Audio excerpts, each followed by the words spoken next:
Assalamualaikum warahmatullahi wabarakatuh. Selamat siang teman-temanku semuanya, saudaraku. Bagaimana kabar kalian semuanya? Semoga baik ya. Alhamdulillah kita setelah masa pandemi ini kita masih diberi kehidupan oleh Allah, yang semoga kehidupan di dunia ini kita diberi oleh Allah kelancaran, kebarokahan di sepanjang waktu. Oke, baik teman-temanku. Di sini saya akan sedikit menjelaskan 1-2 kata patah yang semoga dengan perkataan saya ini bisa bermanfaat kepada teman-temanku semuanya. Oke, langsung saja. Di sini saya akan membahas tentang Islam and West, Clashes and Cooperation. Ya, atau bentrokan dan kerjasama Islam dan kaum Barat. Langsung saja ke TKP. Oke. Di sini saya akan membahas 3 respon mengenai kebentrokan dan kerjasama Islam dan kaum Barat. Nah, di sini ada 3 respon teman-teman.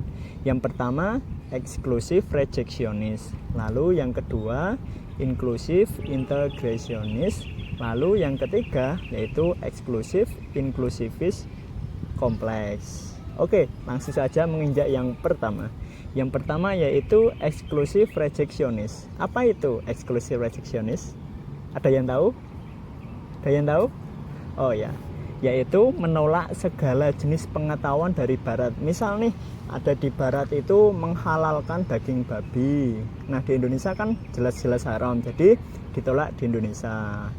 Lalu yang kedua yaitu inklusif integrationist, atau bersedia dan terbuka terhadap pemikiran atau pengetahuan dari kaum Barat.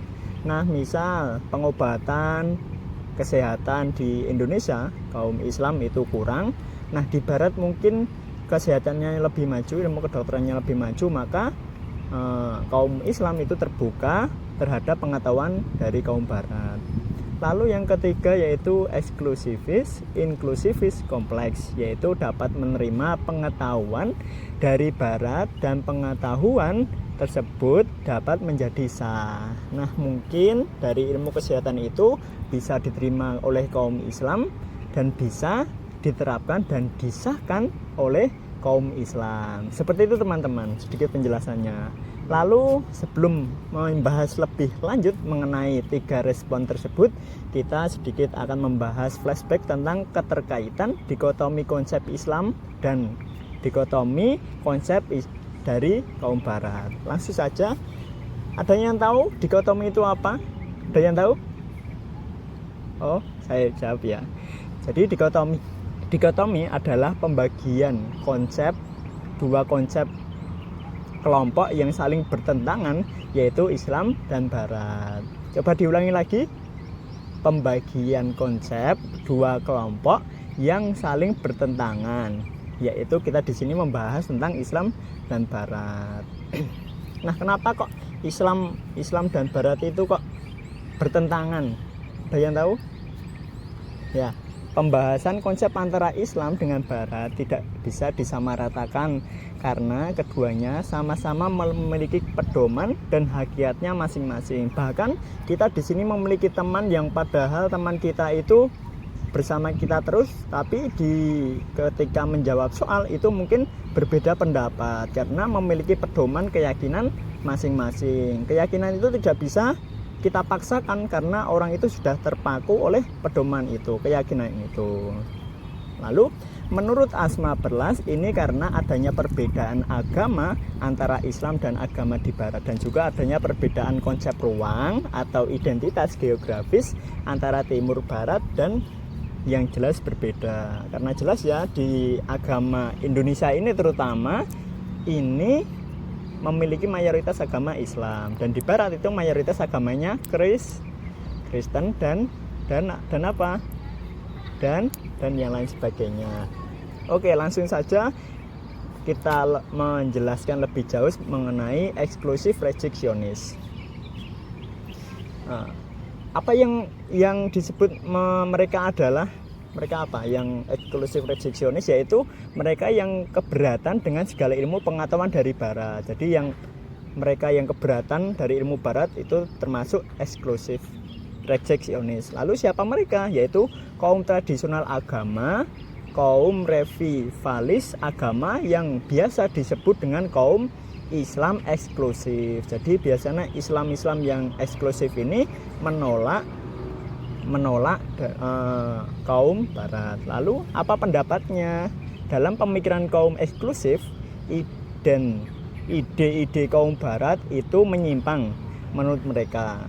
Islam tidak membutuhkan apa-apa karena Islam adalah penawar dan jawaban atas semua. Nah, ini kebalikan dari kaum barat. Ini adalah mereka tidak menyetujui semua pengetahuan dari barat. Oke, lanjut. Yang kedua yaitu inclusive integrationist. Yaitu kelompok ini terdiri dari reformis di mana muslim harus merangkul peradaban barat yang berbeda dengan mereka. Lalu bagi kaum reformis, kemerosotan masyarakat muslim disebabkan karena pendidikan dan ilmu pengetahuan modern yang tidak dapat berkembang dan dikuasai. Nah, mungkin di kaum Islam ini mempunyai kekurangan pengetahuan, maka belajarnya dari kaum barat.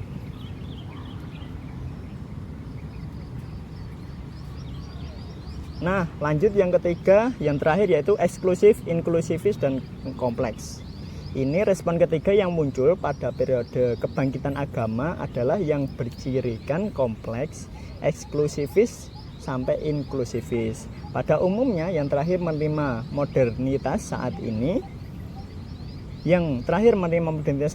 atau kerangka pengetahuan dan pendidikan barat, tetapi mereka juga membenarkan bahwa mereka yang paling pertama diislamkan. Nah, kelompok ini yang mengklaim Islam sebagai agama yang lengkap dan sempurna. Mereka menolak apapun bentuk peminjaman dan adaptasi, meskipun dalam banyak kasus mereka tidak konsisten dalam gagasan mereka sendiri. Seperti itu. Mungkin itu sedikit perkataan dari saya. Semoga bermanfaat. Bila mana ada tutur kata maupun perbuatan saya yang kurang berkenan di hati teman-temanku semuanya, saya mohon maaf yang sebesar-besarnya. Allahumma fiqila aqwamit thoriq. Wassalamualaikum warahmatullahi wabarakatuh.